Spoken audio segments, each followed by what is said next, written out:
शराब नशा गौमांस बेचती जो सरकार, उसे वोट का क्या अधिकार? ईश्वर की शपथ की धज्जियां उड़ाती जो सरकार, उसे वोट का क्या अधिकार? मैं माननीय महामहिम राज्यपाल और माननीय महामहिम राष्ट्रपति जी से मैं आग्रह करता हूं, निवेदन करता हूं कि आपने बहुत सारे जनप्रतिनिधियों को, मंत्रियों को, प्रधानमंत्री को और मुख्यमंत्रियों को शपथ दिलाई है, ईश्वर की शपथ दिलाई है, और ईश्वरीय शपथ को उन्होंने खाया है। उसका पालन करने के लिए किसका हम पालन करेंगे? ईश्वरीय ग्रंथों में गौमांस वर्जित है, गौ हत्या वर्जित है, गौवंश हत्या वर्जित है। गौवंश हत्या से राष्ट्र हत्या होती है, जिससे हमें जिन गौवंश से बकरी और भैंस इत्यादि से हमें जो दूध, दही, घी, मक्खन, खोआ, पनीर मिलता है, उन पशुओं की हत्या करके और शराब नशा इत्यादि का बढ़ावा दे करके हमारी सरकारों ने महात्मा गांधी के विचारों की हत्या की है, संविधान की हत्या की है और ईश्वरीय ग्रंथों की हत्या की है। मैंने अपने साइट पर तमाम प्रमाण दिए हैं। हिंदुओं के, मुसलमानों के, सिखों के और ईसाइयों के सौहार्द कायम करने के लिए ये एक समान कार्यक्रम है, समन्वित कार्य योजना है। इन सभी बातों में सारे एक मत हैं कि पूरे राष्ट्र के अंदर, पूरे विश्व में गौ हत्या नहीं होनी चाहिए और नशा का कारोबार नहीं होना चाहिए। लेकिन जिन लोगों ने गौ हत्या, जिन प्रांतों में गौ हत्या हो रही है और जिन प्रांतों में शराब का कारोबार हो रहा है, उन प्रांतों की सरकार ने ईश्वर की शपथ को भंग कर दिया है। मैं महामहिम राज्यपाल जी की योजना है, इन सभी बातों में सारे एक मत हैं कि पूरे राष्ट्र के अंदर, पूरे विश्व में गौ हत्या नहीं होनी चाहिए और नशा का कारोबार नहीं होना चाहिए।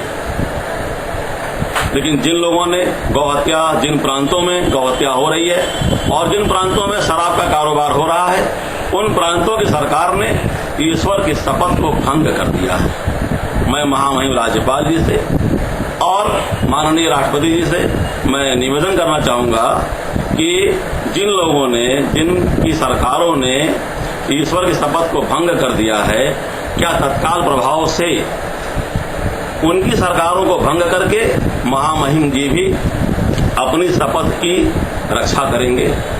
क्योंकि ईश्वर की शपथ खाने का अर्थ है पूरे राष्ट्र को विश्वास में लेना, भरोसे में लेना कि हम जनहित में, लोकहित में, राष्ट्रहित में जो कार्य करेंगे वो सबके लिए करेंगे और इसमें कहीं कोई गौ हत्या इत्यादि नहीं करेंगे।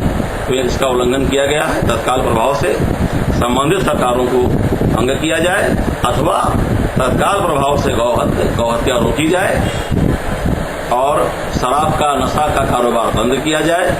क्योंकि जब तक सूरज चांद रहे, नशा मुक्त इंसान रहे, गाय जगत की माता है, देश धर्म का नाता है।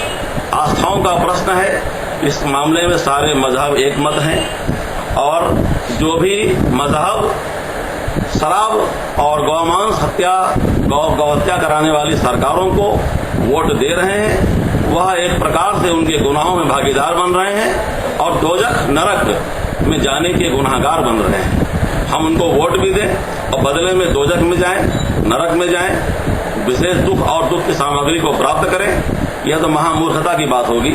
इसलिए मैं संपूर्ण विश्व के और वर्तमान में भारत के जो मतदाता हैं, उनसे मैं आग्रह करता हूं कि ऐसी ईश्वर विरोधी और शपथ भंग करने वाली सरकारों को कदापि भूल कर भी मतदान न करें और जनहित में, लोकहित में, राष्ट्रहित में जो लोग ईश्वर की शपथ को पूरा कर रहे हैं। गुजरात प्रदेश के अंदर वहां पर गौ हत्या नहीं होती और शराब का कारोबार भी नहीं होता। शराब के नाम पर वहां कारोबार बिल्कुल नहीं होता और 1 रुपया भी रेवेन्यू, एक्साइज ड्यूटी वहां की गवर्नमेंट को नहीं मिलती।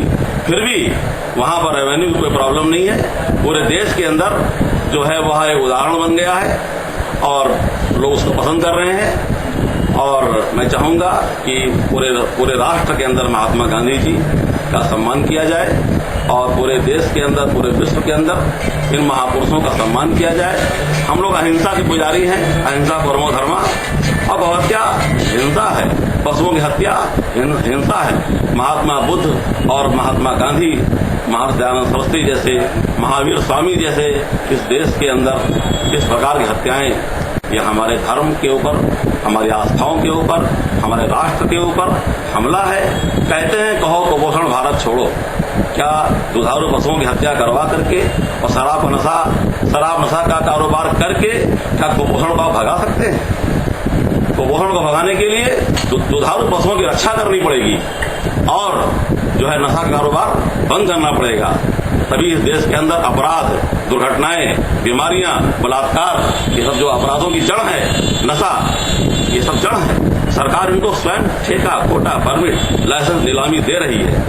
क्यों दे रही है? क्या बलात्कार करवाने के लिए? जितनी घटनाएं हो रही बलात्कार की, पता लगता है कि इन लोगों ने शराब पी रखी थी, नशा कर रखा था। जितनी दुर्घटनाएं हो रही हैं, इन्होंने शराब पी रखी थी और तमाम उनको सरकार द्वारा सहायता दी जाती है। क्या हमारा धन इस प्रकार के कार्यों के लिए? क्या पहले शराब पिलवाओ, बलात्कार करवाओ, दुर्घटनाएं करवाओ, बाद में उनके ऊपर खर्च करो?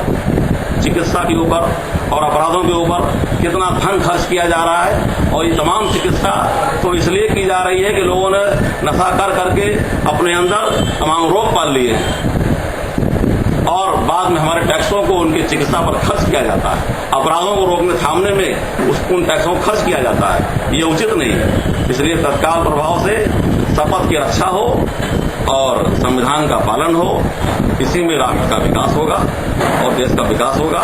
मोदी जी को बहुत बहुत धन्यवाद है कि उन्होंने अपने गुजरात के अंदर नशाबंदी लागू कर रखी है और गौवंश हत्या पर भी रोक लगा रखी है। बहुत ही इन्हीं कारणों से गुजरात बहुत तरक्की पर है।